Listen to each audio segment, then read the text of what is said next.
Hello, welcome to Ennara Reacts, and today I am watching another video from the Fat Electrician, I believe that from the Fat Files, and this is called The Movie Disney Deleted, Togo.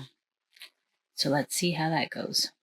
I just had surgery. All I wanted to do was take my pain pills and watch my favorite live action Disney movie. But no, Disney had to go and make it illegal. Today we're talking about Togo. What is Togo? Togo was a dog back in 1925 that saved a bunch of kids' lives, and then the newspapers gave all of the credit to another dog by the name of Balto, and Balto ends up getting a statue in New York City. Doesn't really seem fair. And then in 1995, Steven Spielberg and Kevin Bacon came out with an animated movie that wasn't even slightly historically accurate, also giving Balto all of the credit. Okay, well now you're just being a dick. But then in 2019, something incredible happened. Disney came out with a live-action movie that was actually fairly historically accurate that corrected the record and gave Togo the credit that he deserved. And if that wasn't cool enough, it starred Willem Dafoe in a dope-ass jacket, and the dog that played Togo was actually the real Togo's great-great-great-great-great-great-great-great-great-great-great-grandson. It was fantastic. It was literally one of my favorite movies ever. And then in September of 2024, Disney comes out of left field and just does the Thanos snap and just deletes it from history. Why? It's not a thing anymore. You can't watch it. And we're gonna get into all of it right after a word from our sponsor. Delete me. So good news, this works well on rabbits. Yeah, it's 4570 government. Why do they call it government? Because nobody fucks like the government. Oh. Well, I'm gonna teach these rabbits about taxes. Okay. I love that woman.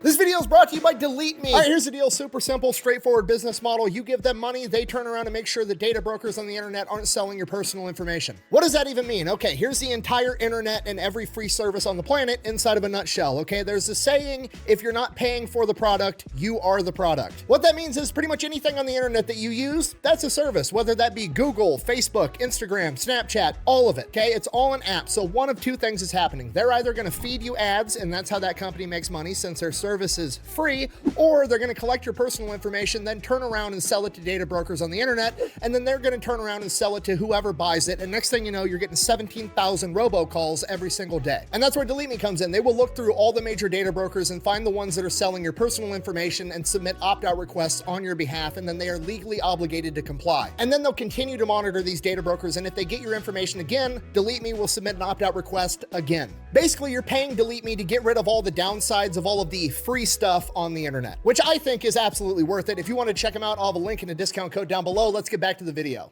Okay, here's the deal. In 1925, in a very remote town way up in Alaska called Nome, there's an outbreak of diphtheria. Now, diphtheria has a very high mortality rate for kids. It's literally called the children's plague. And if they don't get an antitoxin, a lot of these kids are going to end up dying. And to make things worse, it's winter, it's negative 50 degrees outside, and the only way to get this antitoxin to these kids is to go to the nearest major city 674 miles away with dog sled teams and then bring it all the way back to Nome. And according to the 1995 animated movie, all of it was done by a half dog, half wolf by the name of Balto, who was accompanied by his accomplice that was a talking goose, which obviously that's all nonsense. The only thing realistic about that movie was there was in fact a diphtheria outbreak in 1925, and there was in fact a dog that was named Balto, but he was not half wolf. He was 100% Siberian Husky. And he was bred by a guy by the name of Leonard Seppala, who's credited with actually being the first dude to bring Siberian Huskies over to America. And Leonard Seppala is a badass in the world of dog sleds, okay? This guy has like one of the best dog sled teams. He's one of the best breeders.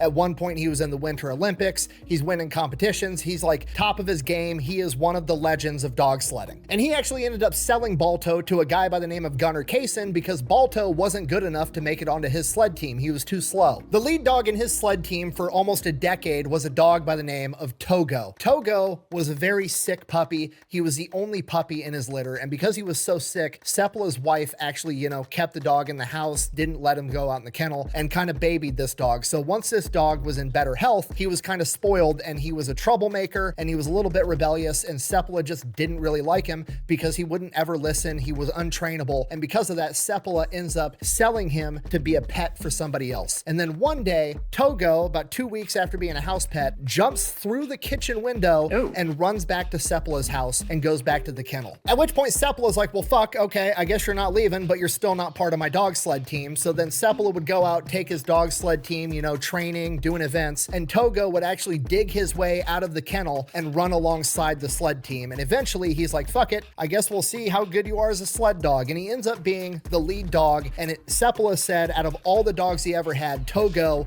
was the absolute best. I'm going to name him Togo. Run, Spike! After the Admiral, an underdog.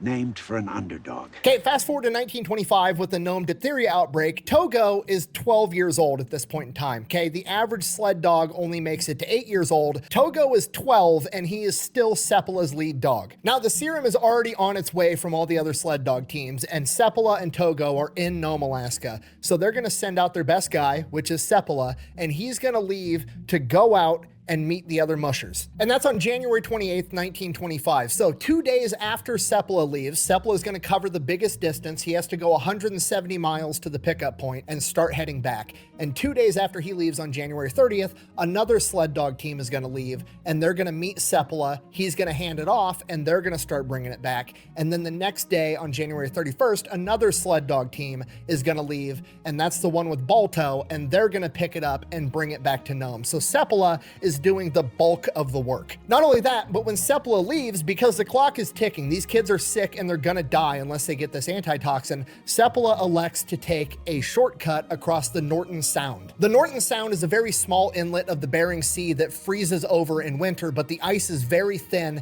and it is not stable. It is not safe to go out on this, but the clock is ticking and Seppala's got to save these kids. So on the way there, he crosses the Norton Sound, makes it to the pickup point, picks up the serum, heads back, and he's going to cross the Norton Sound again. And the Norton Sound is absolutely terrifying. It's 25 miles of just straight ice.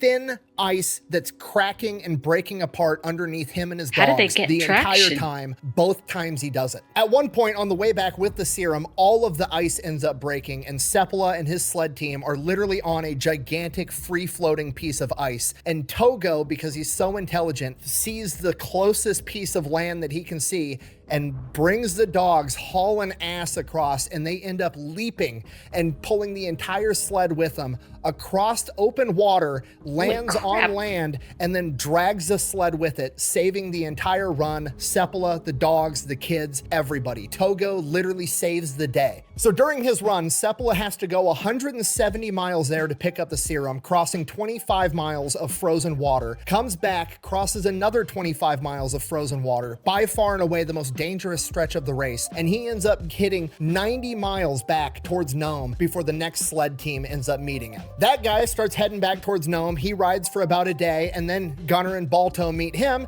and Gunnar and Balto finish the last 50 miles back into Nome. Okay, just so we're on the same page, Togo and Seppala went 260 miles, Balto and Gunnar went 50, but because Gunnar was the last guy to ride into Nome, he got all of the credit along with Balto, and that's all the newspapers cared about. They gave all of the credit to those two. Okay, do you understand? Do you see why I like this movie now? It's literally a Fat Electrician video, but it's about a dog, and it was a movie made by Disney. Okay, this is my entire MO. That's the only reason I'm popular on the internet. I find an obscure historical figure that contributed greatly and did incredible things and got shafted in the annals of history, and nobody talks about him, and they give all the credit to somebody else that did less. And not only that, it even had Togo had a troubled youth where he would get in trouble, ends up being a terrific leader, and then the icing on the cake, it's his last hoorah. He's 12 years old. He's too old to be doing this, and he gets his, you know, old age and treachery moment. The only thing that could make this movie more of a Fat Electrician video is if Togo had bad eyesight and had to lie on his eye exam to be the lead dog and he drank too much booze. That's the only thing that could possibly make it better. Got one more in your pump. And not only that, it kind of fixed the historical record in the common zeitgeist, right? Because that 1995 animated movie made everybody think that Balto did all of this by himself, which he absolutely didn't. And it did it to the degree that even today, as I'm filming this video, if you go to Balto's Wikipedia page, the top line said that Balto was Leonard Seppala's lead dog, which isn't true at all. It was never true. Leonard Seppala bred him and then sold him to somebody else because he was too slow. Leonard Seppala's lead dog was Togo. For the love of of God, somebody please change that on Wikipedia. Okay, so you guys get it. It was a great movie, just on its own merit. And then on top of that, it was fairly historically accurate. There's a couple of things wrong with it, but by and large, it was pretty damn accurate. So why on earth would Disney just get rid of it to the point that it is now illegal to watch it? Apparently, when it comes to movies or films or like digital works of art, if it's not making the money that you wanted it to make, you can apparently just agree to never sell it again, never stream it again, never profit off of it in any way. And if you're willing to do that, you can write the entire thing off on your taxes as a loss. That's a neat trick. Really?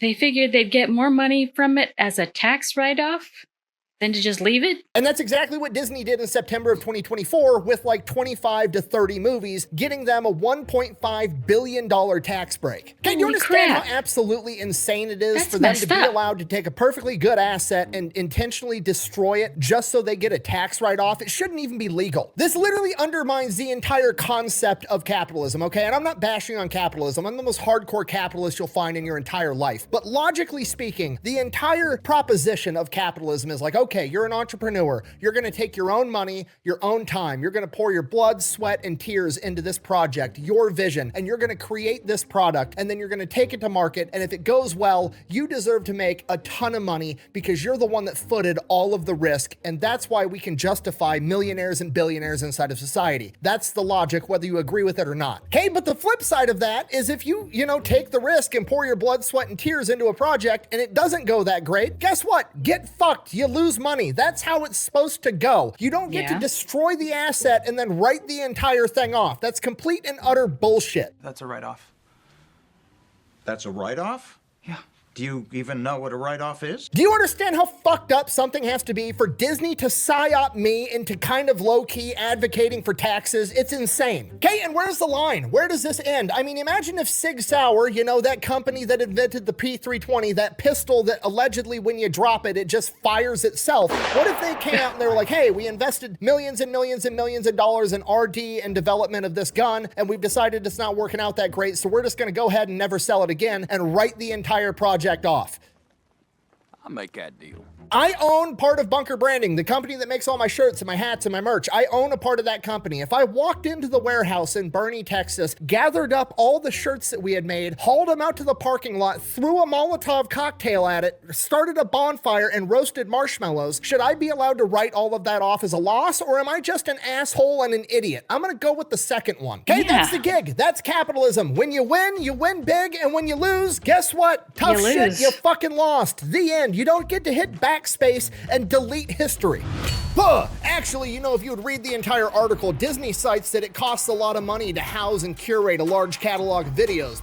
Okay, look at me.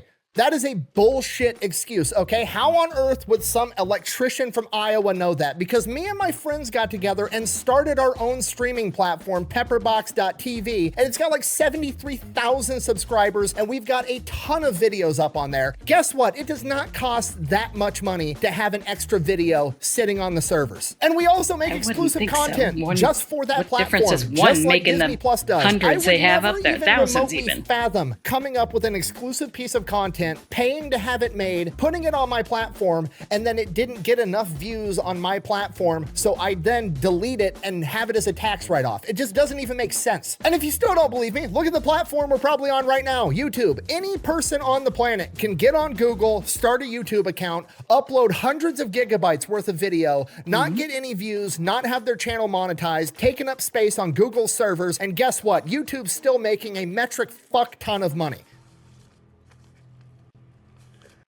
But on top of that, it gets worse. It gets even more unethical because a significant portion of actors and actresses, when they are agreeing on how they're going to get paid to work, to be an actor and actress in a film, they agree that they're going to get paid part of their salary in royalties. That means every time that video gets a view, they get a little bit of money, and that's how they make their living. But when Disney comes out and just nukes the movie from existence so nobody can stream it, nobody can buy DVDs, nobody can watch it whatsoever, guess how much money they end up getting paid? Absolutely fucking nothing, even though they put all of the work into it. But you can't do this to me. Yeah, this is the apocalyptic nightmare you're in. Zombies approaching. You and two others rush into a dilapidated cabin. Hunger consumes you. You know how much I sacrificed? Going back to my bunker branding example, if I go into my t-shirt warehouse, haul all my t-shirts outside, have a bonfire, roast marshmallows over the top of it like an asshole, I don't get to turn around to my employees and be like, sorry guys, I didn't sell any t-shirts. Go fuck yourselves, you're not getting paid. No, it's not how that shit works. Okay, the entrepreneur, the person that's assuming all the risk, has the obligation, morally and ethically, to make sure the employees that work on a project get paid the amount of money that was agreed upon for that work. Okay, that's how capitalism works, and Disney is messing up the entire system. I can't believe how mad I am about this dog movie, okay? And the thing that makes it worse is even if this video goes like super viral and Disney like wants to remake the movie because they realize they fucked up, they're gonna ruin the movie, okay? Because they're gonna go into some Disney board meeting and they're gonna be like, wow, that is an incredible story. Why on earth would we get rid of that movie? We should remake the entire thing. You know what?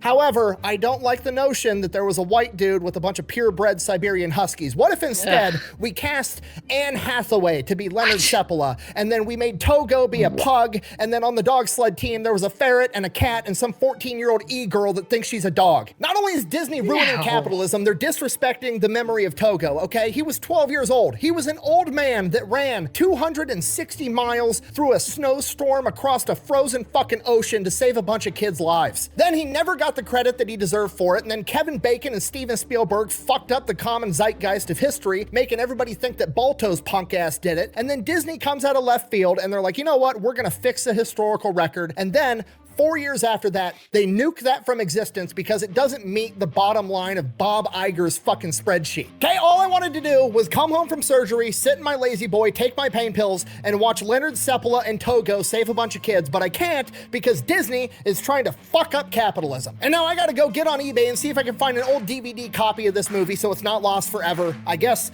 thanks for watching. Best way to support the channel is go buy some merch over at thefatelectrician.com. Quack, bang, out. Ooh, 1866, add to cart. That was a weird video. It was like a Fat Electrician video inside of a Fat Files video. It was like Fatception. Okay, well, there you go. I have not heard of Togo. I've heard the name Balto before. I've not seen that animated movie, but I've heard of it. I had not heard of Togo. I was not aware that Disney could just decide that something didn't make enough money and completely scrap it like that for a huge tax deduction. That seems up. That seems messed up. I don't know of any other corporation that could do something similar like that just to get rid of the product and call it a tax deduction. Historical accuracy and storytelling aside. But, okay. If you have any recommendations for other videos to watch, put it in the comments below. I'll put a link to the original video in the description. And thanks for watching. Remember to hit like and subscribe.